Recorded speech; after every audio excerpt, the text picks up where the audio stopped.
The bar was filled with lively conversation as I weaved my way through the crowd. Laughter from my colleagues and the clinking of glasses created a joyous atmosphere.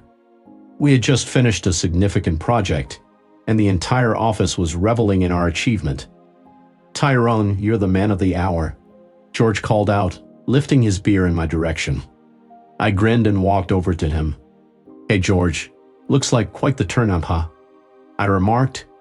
George responded, "Well, when you lead a project like that, people tend to show up at the party," patting me on the back.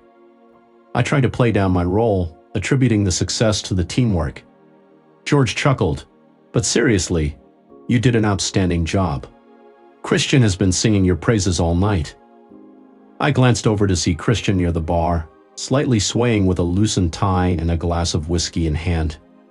"Speaking of Christian," I said, "I should probably go say hello and ensure he's not getting into too much trouble."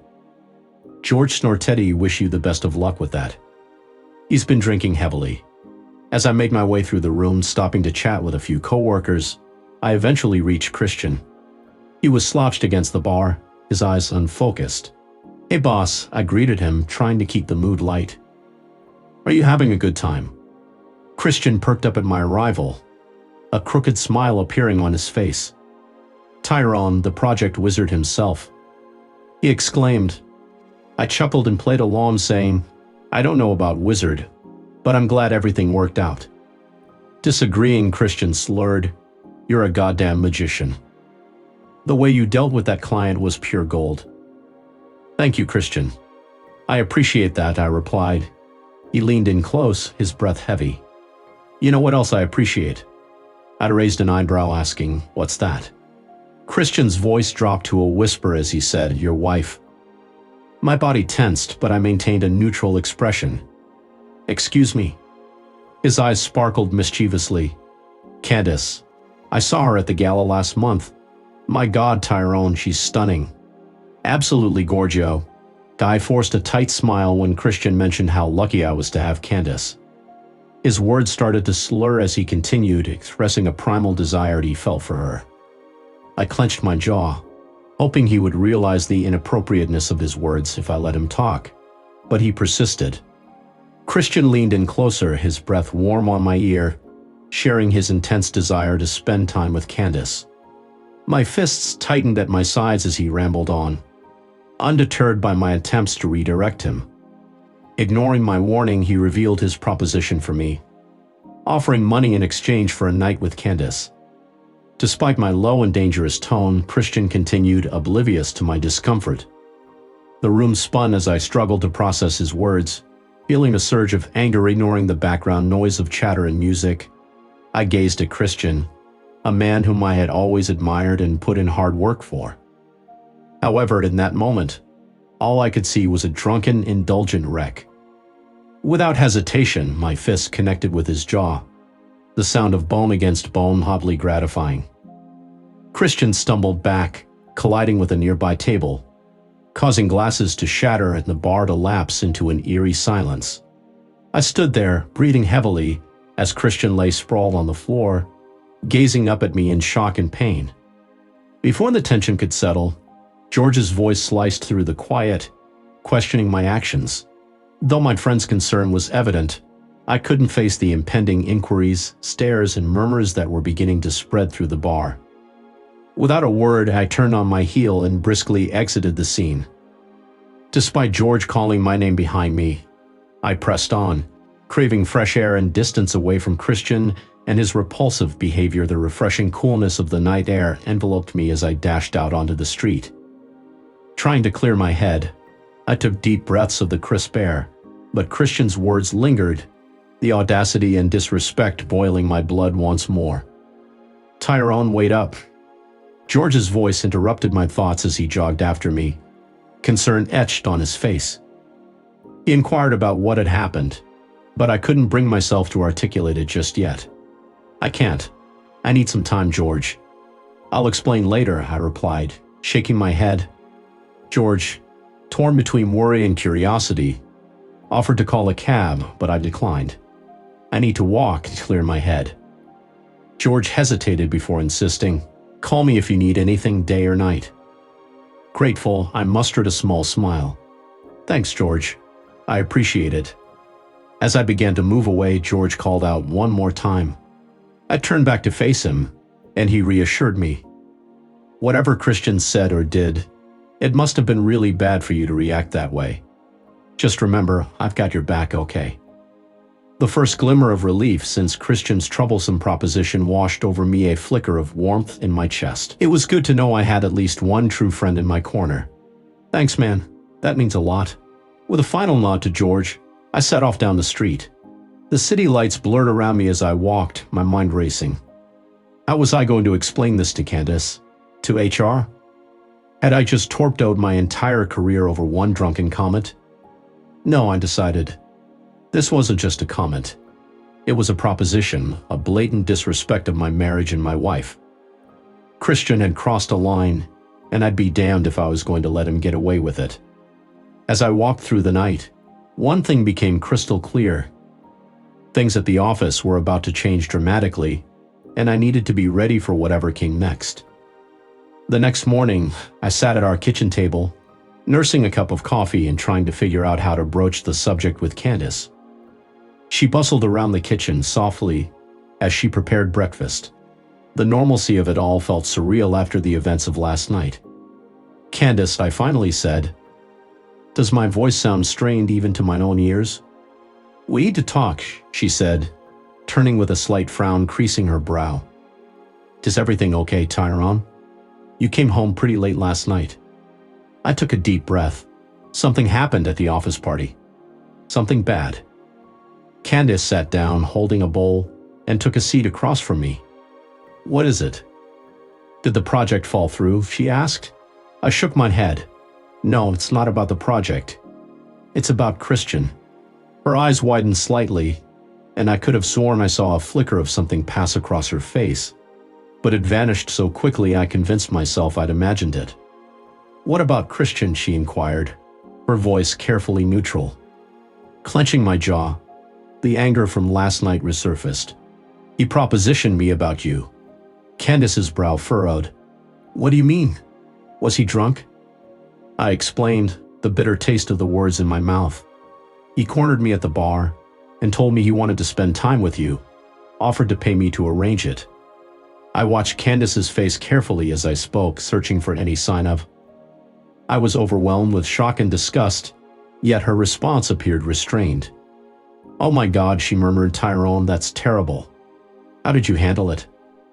I responded straightforwardly. I confronted him, knocked him down in front of everyone in the office. Candace's eyes widened. You did what, Tyrone? Are you out of your mind? He's your superior. I gazed at her in disbelief. Did you not hear me? He offered me money to be with my wife. What other choice did I have? She suddenly stood up, pacing the kitchen. I understand you were angry, but resorting to violence isn't the solution. This could jeopardize your job. My job? I exclaimed, my voice escalating. That's your concern? Not the fact that my boss made suggestive advances towards my wife. Candace turned to face me again, her expression inscrutable. Of course, I'm disturbed by that.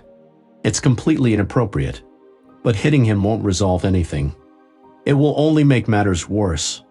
I shook my head, a chilling sensation settling in my stomach. Something felt amiss. Candace's reaction was not what I had anticipated. I can see that you genuinely care about Christian's well-being, I remarked slowly. Candace's eyes sparked in response. Please, don't be absurd. I am worried about you and our future, she retorted. Cutting her off, I interjected, if you were to lose this job, I would find another one. I couldn't comprehend why she wasn't more outraged or repulsed by Christian's words. I am revolted, but getting angry won't solve anything. We need to approach this situation logically, Candace reasoned, throwing her hands up in frustration. Rising from my chair, I grinded it loudly against the floor. Logical? This is far from rational, Candace. My boss treated you like an object, and yet you seem to blame me, I argued, feeling a deep sense of disappointment. That's not what I meant. Candace protested weakly, but her words sounded insincere. Looking at her intently, she suddenly seemed like a stranger to me. I need some fresh air, I muttered, snatching my keys from the countertop. As I made my way to the door, Candace called out after me, "Tyrone, please wait." But I was already going. I drove out the door, ready to go, but paused for a moment to process Candace's unexpected reaction. It didn't make sense to me. Instead of being more upset, she seemed to care more about Christian and my job than our marriage being violated. Feeling confused, I arrived at Albert's house. I knew he could help me make sense of everything. Albert opened the door, his face showing concern even before I could speak. "Tyrone, what's going on, man? You look terrible." I managed a weak smile and asked if I could come in. "Of course," Albert replied, stepping aside. "Mi casa es su casa. Want a beer?" I declined, saying it was too early for that, and asked for coffee instead. As Albert made the coffee, I sat on the couch, feeling the weight of the past day on my shoulders. "All right," Albert said as he handed me a mug. "Tell me, what's making you look like the world just caved in?" I took a deep breath and began to recount the events of the past day. Albert's frown deepened as he listened silently to my account of Christian's drunken proposition and Candace's unexpected response. Swirling the coffee in my mug, I confessed, "Dan, Tyrone, that's a lot to process. Tell me about it." I paused, then voiced my uncertainty. Am I crazy for thinking Candace's reaction was off? After a moment of contemplation, Albert carefully replied, "No, you're not crazy. It does seem strange. I mean, if someone had said that about my wife, she'd be out for blood." Nodding in agreement, I added, "Exactly, but Candace seemed more worried about my job than anything else. It's like she didn't even care about what Christian said." Considering the situation, Albert suggested, "Maybe she's in shock," though he didn't appear entirely convinced. I shook my head, disheartened. "No, it's more than that. There was something off about her reaction, like she was hiding something." Sensing the gravity of the situation, Albert leaned forward and inquired, "Tyrone, I hate to even suggest this, but is there any chance? Candace and Christian have a history of interactions." The sudden question startled me, hitting me like a blow to the stomach. I wanted to immediately reject it in defense of Candace's reputation, but doubts had already taken root. "I don't know," I reluctantly confessed, the words leaving a bitter taste in my mouth. After her strange reaction this morning, I wouldn't have expected this. Albert nodded in understanding. "I'm not jumping to conclusions, but under the circumstances, it might be wise to keep a watchful eye on both of them. Something seems off." Exhaustion washed over me as I ran a hand over my face. "You're right. I don't like it, but you're right." Albert offered reassurance, placing a comforting hand on my shoulder. "We'll figure it out together. You're not alone in this." I mustered a weak smile. "Thank you, I appreciate it. I couldn't do this without you." Leaving Albert's house, my thoughts raced. The conversation had intensified the unease I'd been feeling since Candace's unusual behavior that morning. Something was definitely amiss, and I was determined to uncover the truth. What followed was a blur of tension and unspoken accusations. I immersed myself in job hunting, fully aware that my position at the company was likely hopeless. Meanwhile, Candace grew increasingly distant, spending more time at the office and offering vague explanations for her late nights when questioned. By Friday, I reached my breaking point. I needed answers and was no longer willing to wait for Candace to volunteer them. Sitting in our living room, I heard her unlock the door. It was 9:30 p.m., another late night at the office. Candace walked in, her high heels echoing on the hardwood floor. She seemed surprised to find me there in the subdued light. "Tyrone," she began, her voice strained. "I didn't expect you to still be awake." Rising slowly, I held her gaze steadily. "We need to talk, Candace," I said in a controlled tone. "About why you've been coming home late every night this week. Why have you been avoiding looking at me lately? Why do you seem more focused on Christian than on what he said to me?" Candace's expression turned cold as she replied, "I've been busy with work, covering for you after your incident." Her casual mention of Christian's proposition and my reaction infuriated me. I confronted her, demanding the truth. After a tense moment, Candace's demeanor changed, revealing a calculating gaze. She finally admitted, "I've been spending time with Christian." The revelation hit me hard, and I asked, "How long?" Her response shocked me, dating back to the night of the gala I missed due to work. Suddenly, everything made sense. She preferred Christian over Middays declared, her eyes filled with defiance. "You are holding me back. Christian can see my potential. He has already offered me your old position." My hands clenched tightly at my sides. So that was the real reason behind this. A promotion? Candace let out a cold, humorless laugh. "It's about more than just a promotion. It's about ambition, about attaining what I deserve. Something you would never comprehend." "You're correct," I retorted, my voice dangerously low. "I don't understand betraying someone who has been there for you for years. I don't understand sacrificing a marriage for a sleazy boss who would make advances towards his employee's wife."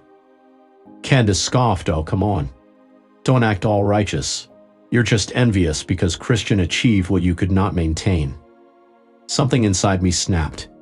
In 3 swift steps, I reached the closet and grabbed her suitcase. "What are you doing?" Candace demanded. I didn't bother responding.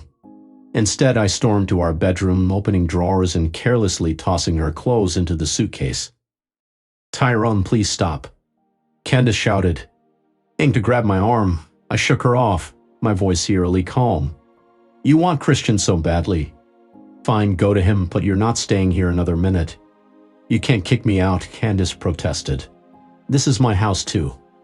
I zipped up the suitcase and dragged it to the front door. "Not anymore." "Get out," I said. Candace's face contorted with rage. "You'll regret this, Tion. I'll take you for everything you've got." I opened the front door and tossed her suitcase onto the porch. "Good luck with that. Now get out before I call the police and have you removed for trespassing." For a moment, Candace looked like she might argue further. Starting with a final venomous glare, she stormed out, slamming the door behind her. I stood there in the sudden silence, my heart pounding. The life I thought I knew had just crumbled around me. But amidst the pain and betrayal, I felt something else stirring: determination. Candace and Christian thought they'd won. They had no idea what was coming. Struggling with determination as I made my way to the kitchen for coffee, my phone vibrated with a message from Albert. "Everything okay? Want to grab breakfast?" Pausing briefly, I responded, "Sure. Meet me at Joe's Diner in half an hour." Upon arriving at the diner, I found Albert already seated in a booth, with 2 steaming cups of coffee in front of him. He grimaced at the sight of my expression. "Rough night, huh?" he remarked. Taking a seat across from him, I acknowledged, "Even worse than you think." The waitress approached with her notepad. "What can I get you, gentlemen?"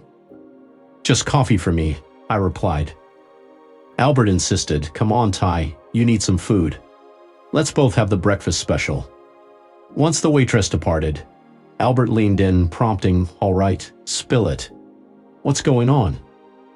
Gathering my thoughts, I recounted the difficult conversation I had with Candace the previous night. Albert's face clouded with concern as he listened.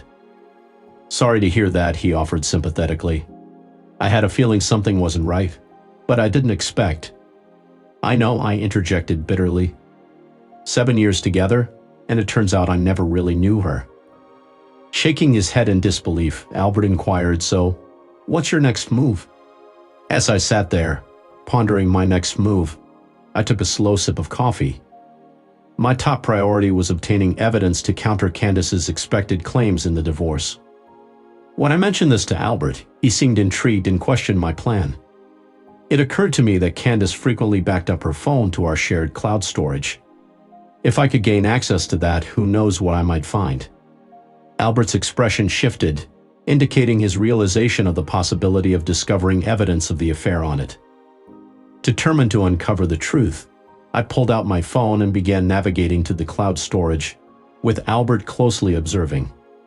Despite his cautionary words, I pressed on, driven by the need to unravel the full extent of the situation.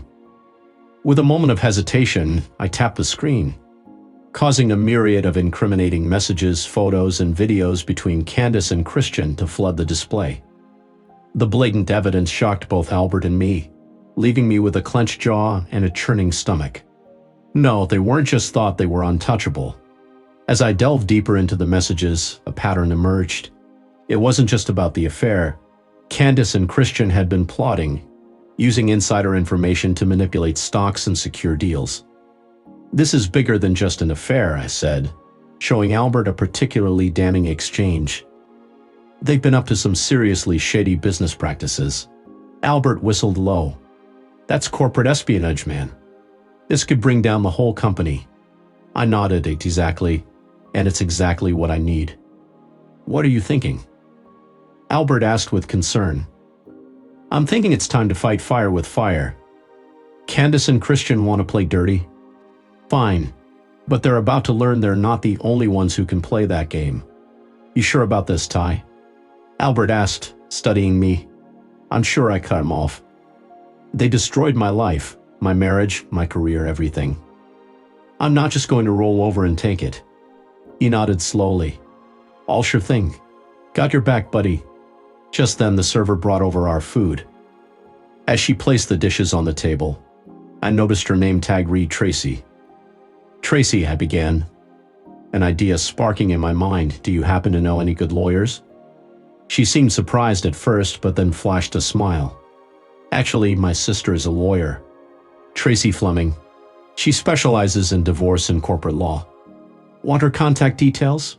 I couldn't help but grin, finally feeling a glimmer of hope. "Yes, please, Tracy. I think a visit to your sister is in order." As Tracy jotted down the number, I turned to Albert. "Looks like we've got our first ally in this battle." Albert raised his coffee mug in agreement, ready to take on the fight against the cheaters. I clinked my mug with his, determination fueling my spirit. They won't see it coming. 2 days later, I stood outside the grand office building of Whitmore Industries. My hands were clammy, but my determination was unwavering. Today was the day to put my plan into action. I rode the elevator to the top floor. I mentally rehearsed my pitch. Charles Whitmore, the company owner and Christian's father-in-law, was renowned for his no-nonsense business approach. I had only one opportunity, and I couldn't afford to mess it up. When the elevator doors opened, I found myself facing a luxurious reception area.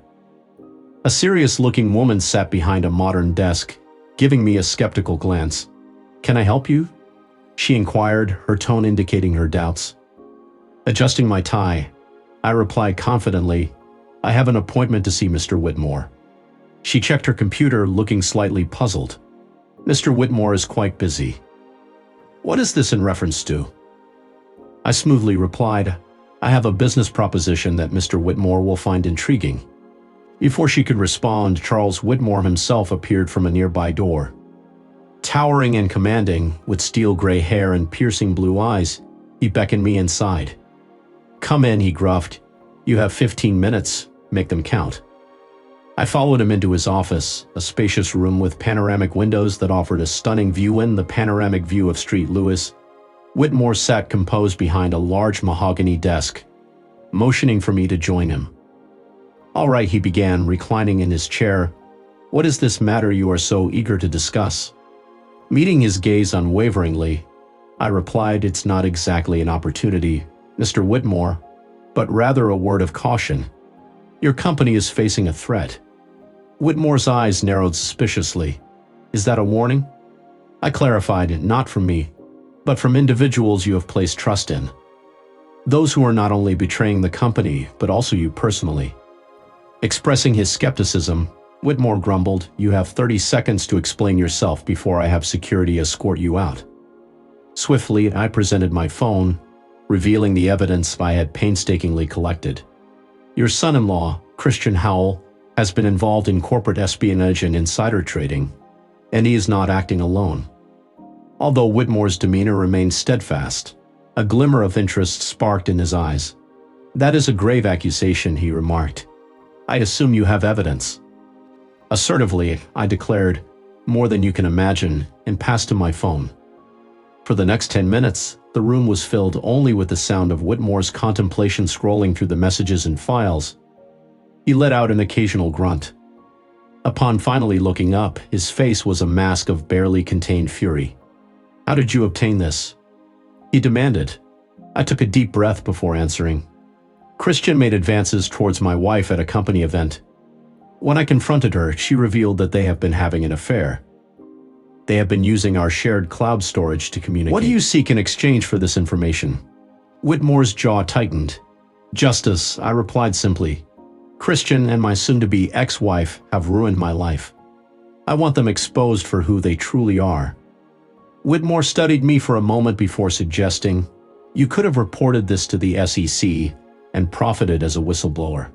Why involve me? Leaning forward, I explained, because I want more than just legal consequences for them. Mr. Moore, I want them to be publicly shamed. I want everyone to see their true colors. A slow, predatory smile crossed Whitmore's face as he understood. I believe we have an understanding. What is your plan? I replied I was thinking of unveiling the truth at the upcoming company gala month. I expressed my desire to expose them in front of everyone and requested Whitmore's help to do so. Slowly nodding in agreement, Whitmore set a condition before agreeing. Name it, I said. You'll be the one to do it, he replied.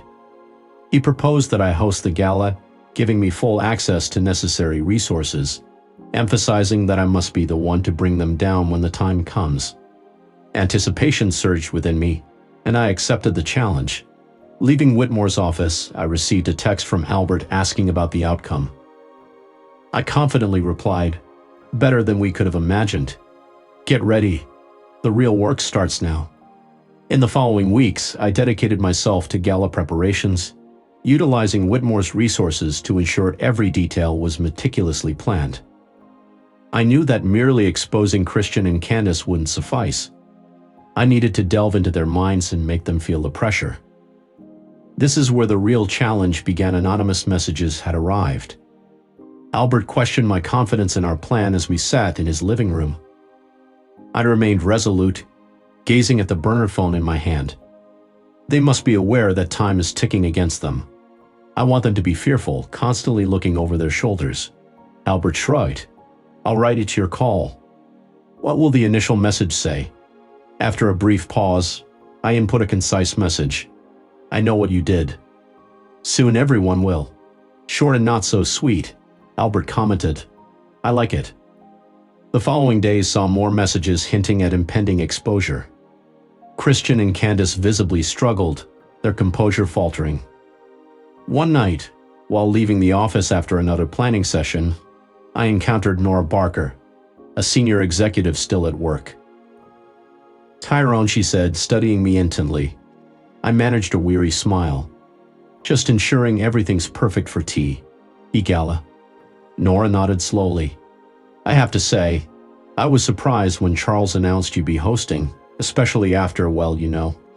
I saw an opportunity and decided to take it, Nora. Can I talk to you for a minute in private? She raised an eyebrow but followed me to a nearby conference room. Once inside, I took a deep breath. What I'm about to tell you can't leave this room, I said, but I think you deserve to know the truth.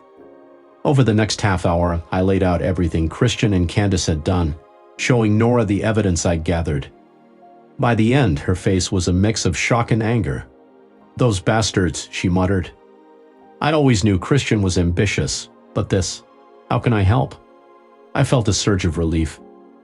Having Nora on my side would be a huge asset.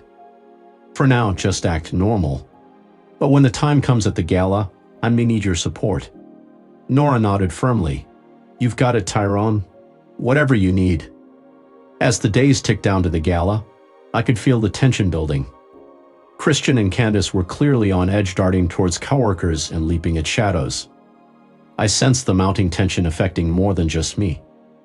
The eve of the gala found me seeking solace at Sai's place, seeking respite from the relentless planning. You seem weighed down by the world, observed Sandy, offering me a drink. I exhaled wearily, sinking into her sofa. At times, it certainly feels that way. Concern evident in her demeanor, Sandy joined me on the couch. Ty, are you absolutely certain about all of this? I understand the desire for retribution. But, I interjected, a hint of defensiveness creeping into my tone. But what? Sandy laid a comforting hand on my arm. I'm just concerned about the toll this is taking on you. You're not resting. You're hardly eating. Is it truly worth it? A thoughtful silence hung between us before I faced her squarely. Sandy, it's not merely about personal vendetta. They haven't merely betrayed me. They've engaged in corporate theft, stock manipulation, and the destruction of livelihoods. This transcends revenge. It's about justice. Sandy scrutinized me intently before offering a slow nod. All right, I trust your judgment, Ty. Just exercise caution, okay? Don't lose yourself, he offered a small smile as I thought about the upcoming events. Leaving Sai's place that night, I felt a sense of determination. Tomorrow was going to be a turning point. Christian and Candace believed they were above consequences, but tonight they were going to learn otherwise. Adjusting my tie in the mirror, I took a deep breath to calm my nerves. The time for change had arrived. Stepping out of the limo and entering the grand ballroom, I felt the weight of the occasion upon me. The room was filled with Denver's social elite, all elegantly dressed. Christian's wife, Claire, was engaged in conversation near the bar, while Charles Whitmore stood to the side, surveying the crowd. Across the room, Candace and Christian exuded confidence and arrogance. George appeared at my side with a glass of champagne, asking if I was prepared. I nodded firmly. More than ready. Are Albertans here? Andy is in position, check. Albert is near the AV booth and Sai is monitoring our targets. Everything is in place. I gave George a pat on the shoulder. Thanks, George. I appreciate your help. Couldn't do this without you guys. Walking towards the stage, I noticed Candace looking slightly pale as she whispered something to Christian. Perfect. Let them worry. I tapped the microphone and the room quieted down. Good evening, ladies and gentlemen. Welcome to the annual gala of Whitmore Industries. I'm Tyrone Ryder, your host for tonight. As I spoke, I sensed the tension mounting. Candace and Christian exchanged anxious looks, while Charles Whitmore kept a close eye on them. Before we proceed with the main events, I addressed the audience. Allow me to highlight some of our key team members. Christian, could you and Candace please join me on stage? Christian hesitated, but forced a smile and headed up, with Candace following. Christian has played a crucial role in our recent endeavors, I stated with a voice laced with hidden implications. I calmly asked Christian, why don't you share with us about your latest project? Christian hesitated, clearing his throat before awkwardly explaining their market expansion efforts. Catching Albert's approving glance from the AV booth, I knew it was time.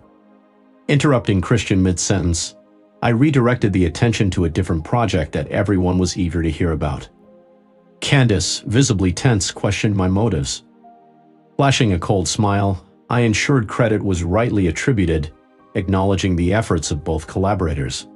With a signal to Albert, the screens illuminated the room, revealing censored excerpts of the explicit messages exchanged between Candace and Christian. Shocked gasps and whispers filled the room, Christian's complexion draining of color as he demanded the display be turned off. Calmly asserting my authority, I replied, I'm afraid I can't comply. This is a matter that demands attention, ladies and gentlemen. What you are currently witnessing is only the beginning of a much larger situation. Christian Howell and Candace Ryder are not just involved in an affair. They have also been participating in illegal activities such as manipulating stocks, insider trading, and embezzling from this company. Candace attempted to grab the microphone, but I kept it out of her reach. Tyrone, you need to stop this right now. You have no idea what you're doing, she exclaimed. Meeting her gaze firmly, I responded, I know exactly what I'm doing, Candace.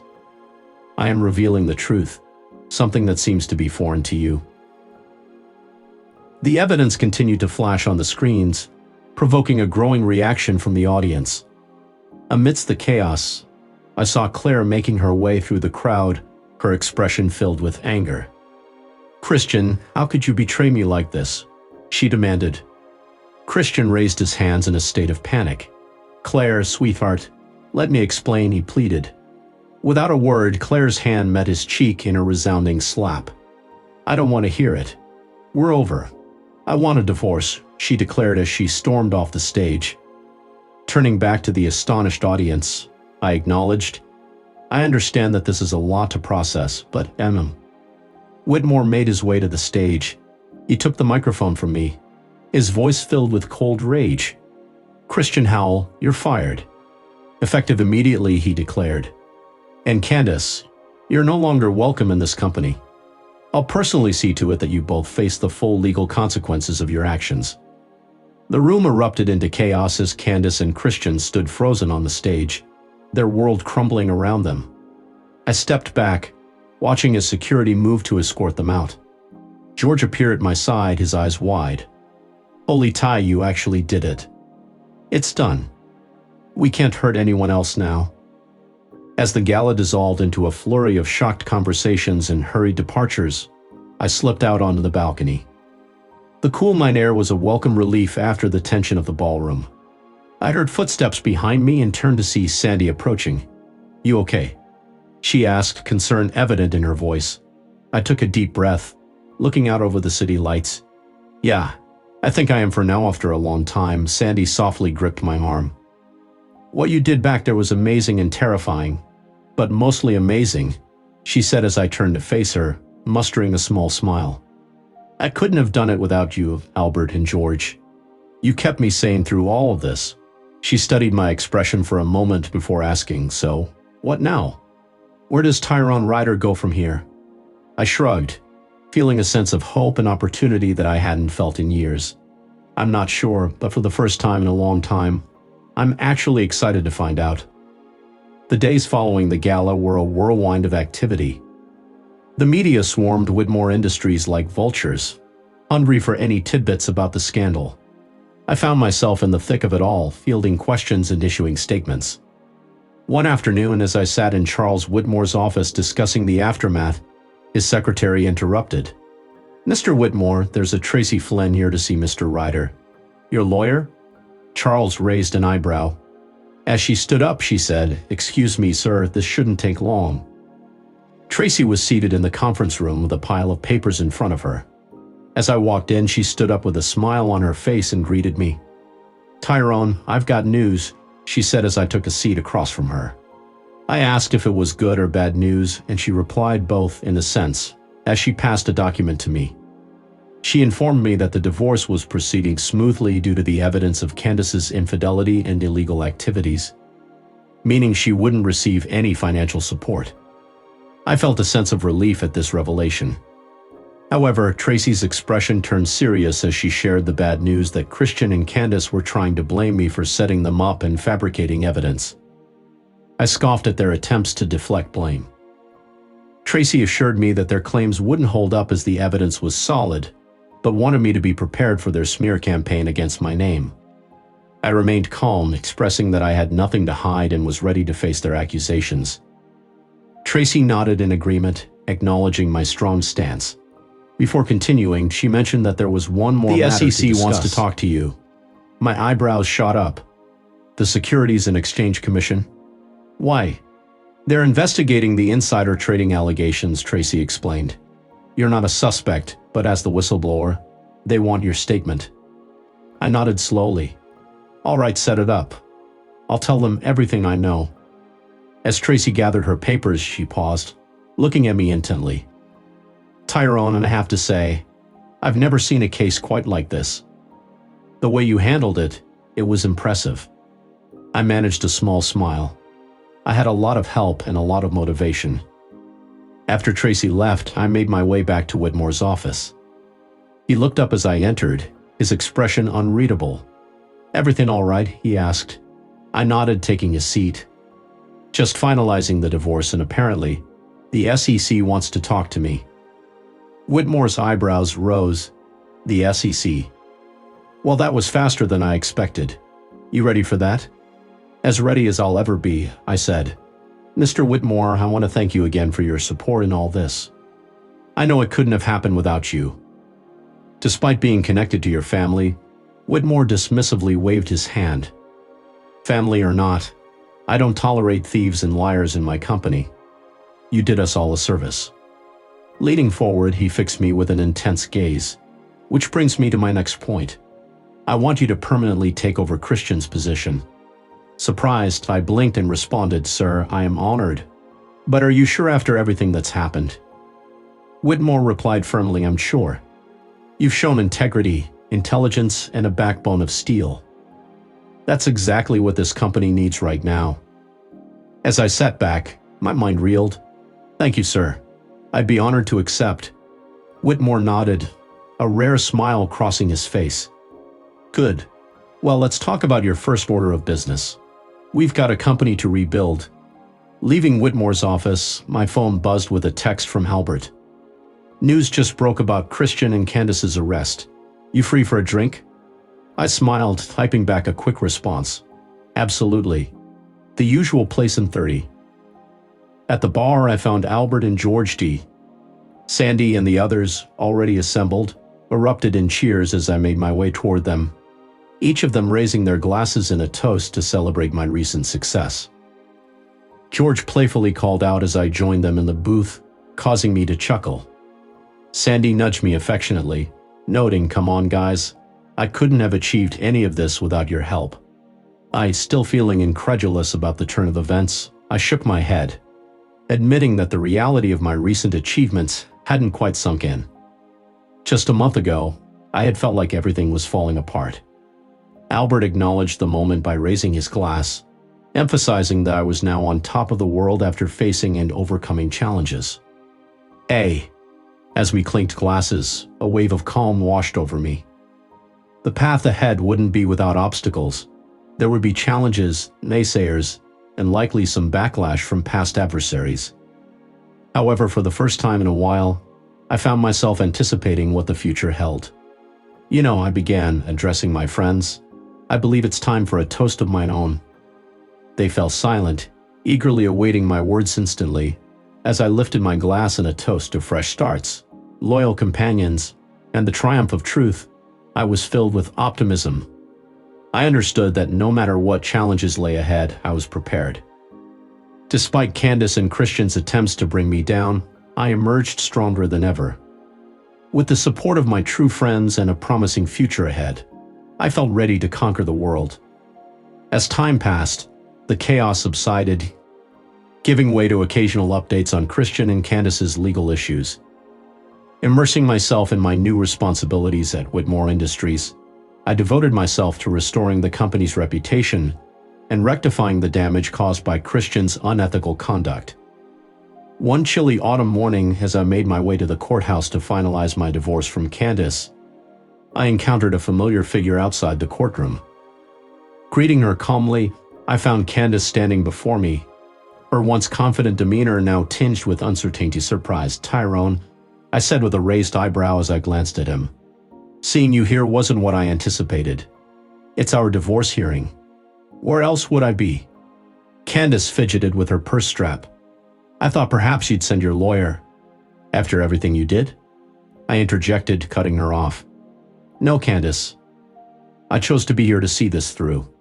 She flinched at my words before composing herself. "Tyrone, can we talk just for a moment, please?" I glanced at my watch, realizing we had a few minutes before the hearing. "Make it quick." Leading me to a quiet corner, Candace's eyes darted nervously around the hallway. "I know you may not believe me, but I genuinely apologize for everything." I emitted a short, humorous laugh. "You're right, I find it hard to believe you." "It's the truth," she insisted. I studied her face, looking for a hint of genuine remorse. "So now that you've lost everything, you're expressing regret?" Convenient timing, Candace. She reached out as if to. She hesitated after reaching out to touch my arm. "I know I don't deserve your forgiveness," she said, "but I regret what I did to you, to the company, to everyone."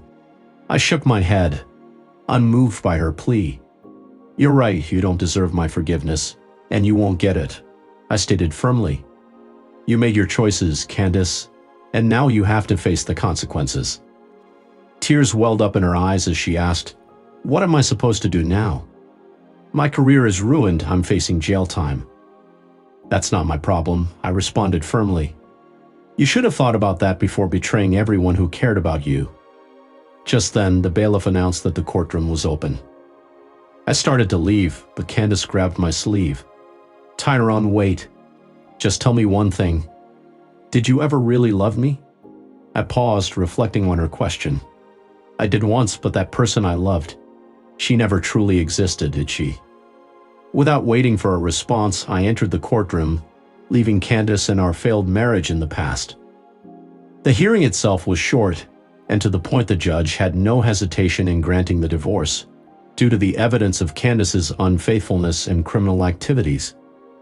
As the gavel fell, finalizing the end of our marriage, I sensed a burden lifted from my shoulders. Waiting for me outside the courthouse was Sandy, wearing a supportive smile. "How did it go?" she inquired as I approached. Taking in a deep breath of the crisp autumn air, I replied, "It's finally done." Sandy gently squeezed my arm and asked, "How do you feel?"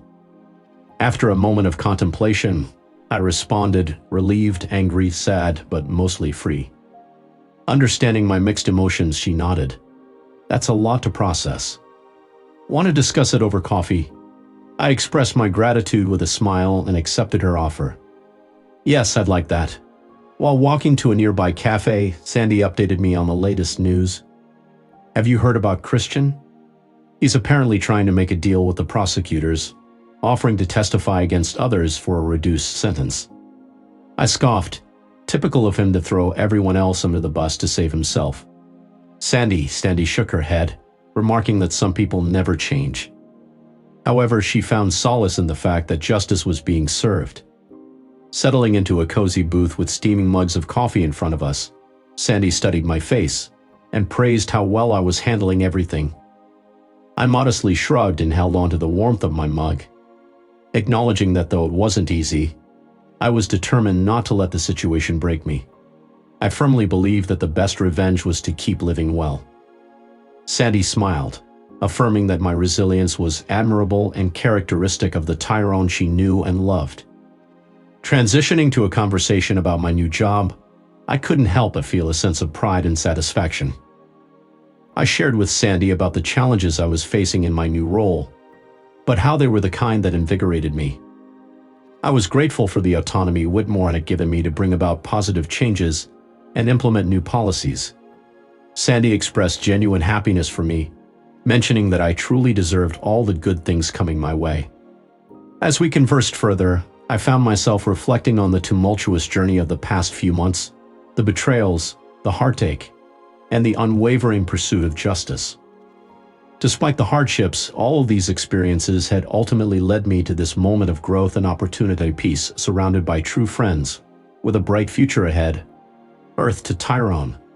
Sandy waved her hand in front of my face, snapping me out of my thoughts. "Where'd you go just now?" I blinked, focusing back on her.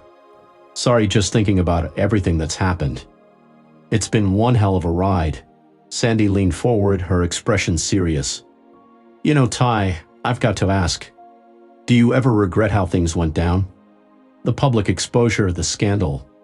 It was pretty brutal." I met her gaze steadily. "Not for a second. They made their choices, Sandy.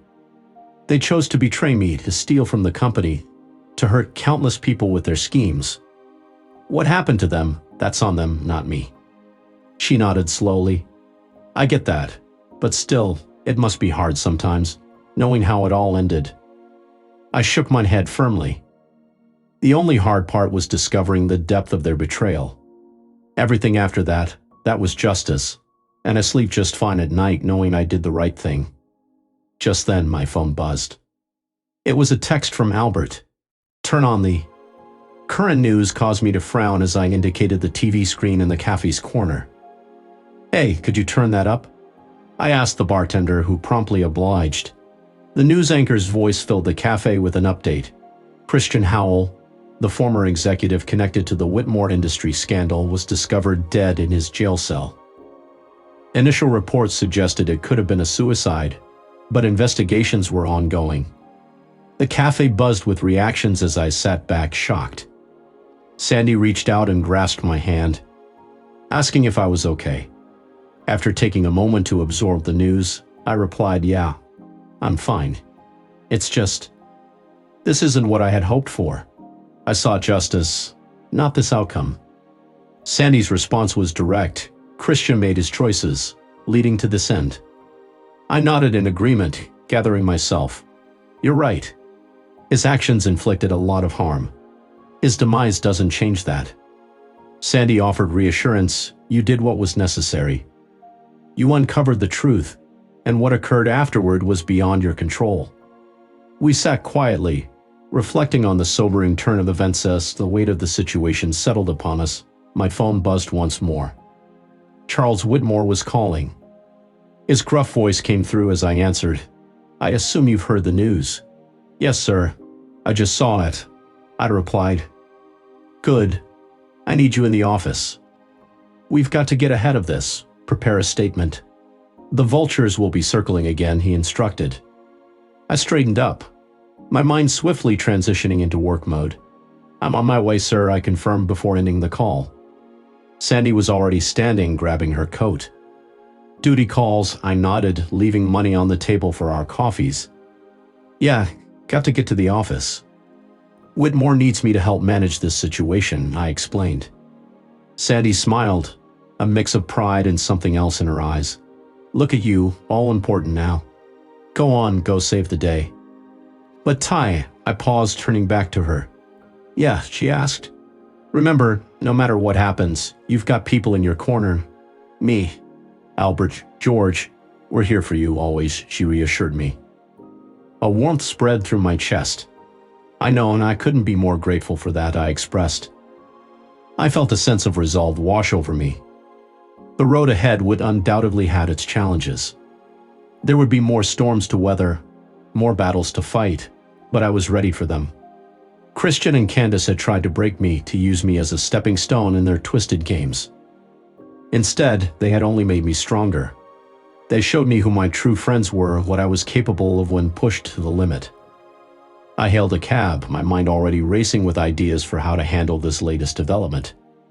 As the city rushed by outside the window, I allowed myself a small smile. Whatever came next, I knew one thing for certain. I was done being a victim. From now on, I was a master of my own fate. The cab pulled up in front of Whitmore Industries, and I stepped out, straightening my tie.